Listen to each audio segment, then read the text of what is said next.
मित्रों, अपनी अपनी जन्म कुंडली अपने पास रख लीजिए। उसके बाद उसमें देखिए कि आपके जन्मांक चक्र में देवगुरु बृहस्पति किस भाव पर बैठे हैं, किस राशि पर बैठे हैं। और उसके बाद गुरु से 9 घर आगे गिनिए कि नवम भाव पर कौन सी राशि है, नवम भाव का स्वामी कहाँ पर है, किसके साथ बैठा है, या गुरु के से नवम भाव पर कौन सा ग्रह बैठा है, इसको देख लीजिए। इसके द्वारा आपके जीवन में भाग्योदय की स्पष्ट जानकारी होगी। आपका भाग्योदय किस दिशा में होगा, आपकी किस्मत की चाबी किस ग्रह के पास है, ये आप जान सकते हैं। मित्रों, आप लोगों को पता होगा कि काल पुरुष की कुंडली में नवम भाव का स्वामी देवगुरु बृहस्पति होता है। इसलिए देवगुरु बृहस्पति को भाग्य का नैसर्गिक कारक माना जाता है। नवम भाव आपके पूर्वजों का होता है, संचित कर्म का होता है। जन्म जन्मांतर के संचित कर्म नवम भाव में ही होते हैं। और ये भी जान सकते हैं कि पूर्वजों के आपके पूर्वजों ने कितना पुण्य किया है, उसका उस वो जो पुण्य है, वो पुण्य भी नवम भाव में जाकर के संचित हो जाता है। जिन लोगों का नवमेश अच्छा होता है, वे लोग अपने जीवन काल में बड़ी उन्नति को प्राप्त करने वाले होते हैं। नवम से नवम देखिए, अर्थात पंचम भाव होता है। पंचम भाव आपके पूर्व जन्म के कर्मों का होता है, आपके संतान का होता है, आपकी बुद्धि का होता है। इस आपको आपकी प्रज्ञा का होता है। बुद्धि के अंदर धी धृति और स्मृति 3 होते हैं। तो बुद्धि के द्वारा आपकी इस जन्म में किस प्रकार की बुद्धि मिली है, ये भी निश्चित पूर्व जन्म के कर्म ही निश्चित करते हैं। अगर पूर्व जन्म में आपने शुभ कर्म किए हैं, अच्छे कर्म किए हैं, तो इस जन्म में आपकी जो बुद्धि होगी, आपको यशस्वी बुद्धि मिलेगी। इस जन्म में आपकी जो बुद्धि होगी, आपकी बुद्धि अच्छी होगी, अर्थात आप बुद्धिमान होंगे। और आप पढ़ा पढ़ाया आपको भूलेगा नहीं, आप बुद्धि के द्वारा बड़े बड़े काम कर लेंगे। मित्रों, इसीलिए किसी की कुंडली में पांचवा घर और नौवां घर यदि अच्छा होता है, तो व्यक्ति जीवन में बहुत सफल होता है। गुरु आपकी जन्म कुंडली में जिस भाव पर बैठा है, उससे पांचवें घर को गिनिए, उससे पांचवें घर को या उससे नौवें घर को गिनिए। पांचवें घर पर गुरु की जो दृष्टि होती है, वो ये बतलाती है व्यक्ति अपने कर्मों को सुधार सकता है और वो सुधार करके जीवन को और भी बढ़ा सकता है। लेकिन गुरु की नवम दृष्टि यह दर्शाती है कि आपको नवम दृष्टि से जो पुण्य मिल रहा है, जो फल मिल रहा है, वो पूर्व जन्म के कर्मों के कारण मिल रहा है। और पूर्व जन्म के कर्मों को घटाना और बढ़ाना बड़ा मुश्किल होता है। ध्यान, तपस्या, साधना के द्वारा ही हम इस पर सुधार कर सकते हैं। मित्रों, नवम भाव का स्वामी भाग्य का स्वामी होता है। भाग्य आपके जीवन में जितना धक्का देता है, उतना ही आप जीवन में आगे बढ़ते हैं। जिस व्यक्ति की जन्म कुंडली में गुरु अच्छा होता है, बलवान होता है, उच्च का स्वग्रही होता है, शुभ ग्रहों के साथ बैठता है, ऐसा व्यक्ति अपने जीवन काल में मान, सम्मान, पद, प्रतिष्ठा, यश को प्राप्त करने वाला होता है।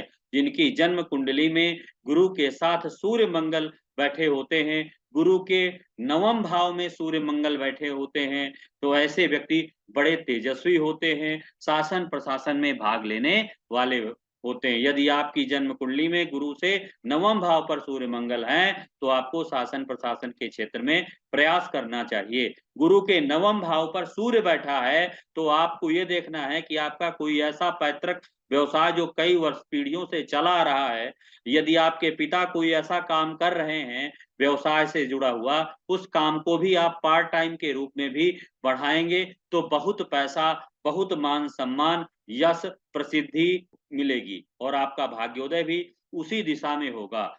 सूर्य सरकार का कारक होता है, यश, प्रतिष्ठा, उच्चता, मान, सम्मान, राजा का कारक भी होता है। गुरु के नवम भाव पर सूर्य बैठा होता है, तो व्यक्ति बड़ा ईमानदार होता है, बड़ा स्वाभिमानी होता है, बड़ा तेजस्वी होता है और बड़ा ही यशस्वी होता है। और व्यक्ति अपने जीवन काल में सरकार से जुड़ करके काम करने वाला होता है, समाज का प्रतिनिधित्व करने वाला होता है। गुरु के नवम भाव पर मंगल बैठा होता है तो व्यक्ति शारीरिक परिश्रम करने वाला होता है, फिटनेस का पूरा ध्यान रखने वाला होता है, थोड़ी उग्र स्वभाव का होता है, लेकिन दिल का साफ होता है, नेतृत्व करने वाला होता है और समाज रक्षा के क्षेत्र में काम करने वाला होता है। नेता भी ऐसे लोग बन जाते हैं, जिस जगह पर रहते हैं अपना एक अमिट छाप छोड़ कर जाते हैं। अगर गुरु के नवम भाव पर शुक्र बैठा हुआ है, ऐसे लोगों को पत्नी से बहुत सुख मिलता है, ऐसे लोगों के जीवन में धन धान्य की कोई कमी नहीं होती, विवाह के बाद भाग्योदय हो जाता है। और गुरु के नवम भाव पर समझिएगा मित्रों, गुरु के नवम भाव पर, यदि गुरु के नवम भाव पर शुक्र बैठा है तो व्यक्ति को कॉस्मेटिक अर्थात सौंदर्य प्रसाधन से जुड़े हुए कार्यों को करने से बहुत लाभ मिलता है और आर्थिक क्षेत्रों के कार्यों से, फाइनेंस के क्षेत्र में काम करने से भी बहुत लाभ मिलता है। ऐसे लोग स्वास्थ्य के क्षेत्र में भी काम करते हैं, शिक्षा के क्षेत्र में भी काम करने वाले होते हैं। ऐसे लोगों का भाग्योदय इस दिशा पर भी होता है। गुरु के नवम भाव पर यदि शनि बैठा होता है, जातक बड़ा प्रतिष्ठित होता है, बड़ा यशस्वी होता है, बड़ा ईमानदार होता है, अपने यश, अपने कार्यों के द्वारा, कार्य व्यवहार के द्वारा जीवन में बड़ी उच्चता को प्राप्त करने वाला होता है। मित्रों, यदि गुरु के नवम भाव पर शनि बैठा है तो ऐसा जातक बड़े-बड़े व्यवसायों को करने वाला होता है, दार्शनिक प्रवृत्ति का हो जाता है। ऐसा जातक कम समय में कम समय में अधिक सफलता को भी प्राप्त करने वाला होता है।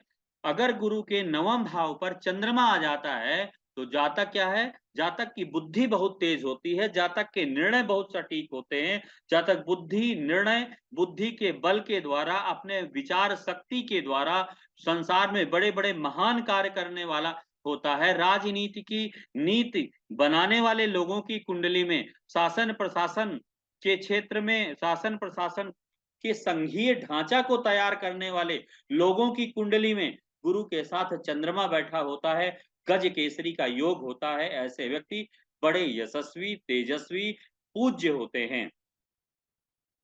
गुरु के नवम भाव पर राहु बैठा होता है, ऐसे व्यक्ति को विदेश से जुड़कर काम करना चाहिए, फोटोग्राफी से जुड़कर काम करना चाहिए, इंजीनियर और आपको इंटरनेट, कंप्यूटर से जुड़े हुए कार्यों से भी आपका लाभ होगा। नेटवर्किंग, इंजीनियरिंग के क्षेत्र में भी आपको बहुत लाभ होगा। इन क्षेत्रों से जुड़ करके आपको काम करना चाहिए। गुरु के नवम भाव पर बुध बैठा होता है, जातक व्यापारी प्रवृत्ति का होता है, जातक शिक्षा के क्षेत्र में काम करने वाला होता है, जातक सोच समझकर काम करने वाला होता है, थोड़ा-सा तुनक मिजाजी प्रवृत्ति का हो जाता है, लेकिन व्यक्ति की बौद्धिक क्षमता अच्छी होती है, जिसके कारण व्यक्ति समाज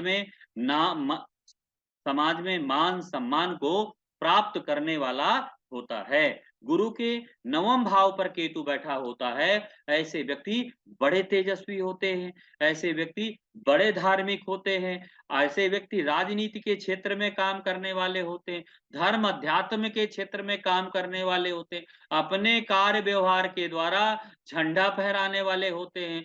गुरु के नवम भाव पर केतु बैठा है, आपको धार्मिक क्षेत्रों से जुड़ करके, हीलिंग के क्षेत्रों से जुड़ करके, आपको ज्योतिष से जुड़ करके काम करना चाहिए, आपको बड़ी सफलताएं मिलेगी। यदि संतान में कोई प्रॉब्लम आ रही है तो आपको प्रज्ञावर्धनम स्तोत्र का पाठ करने से विशेष लाभ आपको मिलेगा।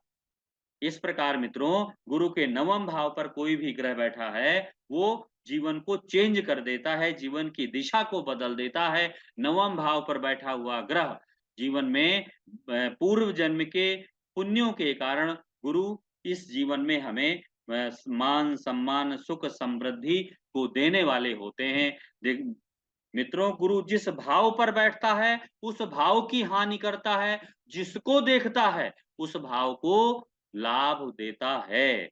अब भगवान राम की कुंडली में लग्न पर गुरु बैठे हुए थे, उनको वन जाना पड़ा था और द्वितीय भाव पर जो गुरु बैठे थे भीष्म पितामह जी की कुंडली में, उन्हें बाणों की सैया पर लेटना पढ़ा था, दशरथ जी के पंचम भाव पर गुरु बैठे हुए थे। संतान का दुख उन्हें देखना पड़ा था, प्राण त्यागने पड़े थे। और रावण के अष्टम भाव में गुरु था, इसलिए रावण विनाश को प्राप्त हुआ। दुर्योधन के दसम भाव पर गुरु बैठे थे, इसलिए दुर्योधन का भी विनाश हुआ। गुरु यदि गुरु यदि लग्न पर बैठ जाता है तो शारीरिक परेशानी को देने वाला होता है। गुरु वक्री हो जाता है, शरीर को रोगी बना देता है।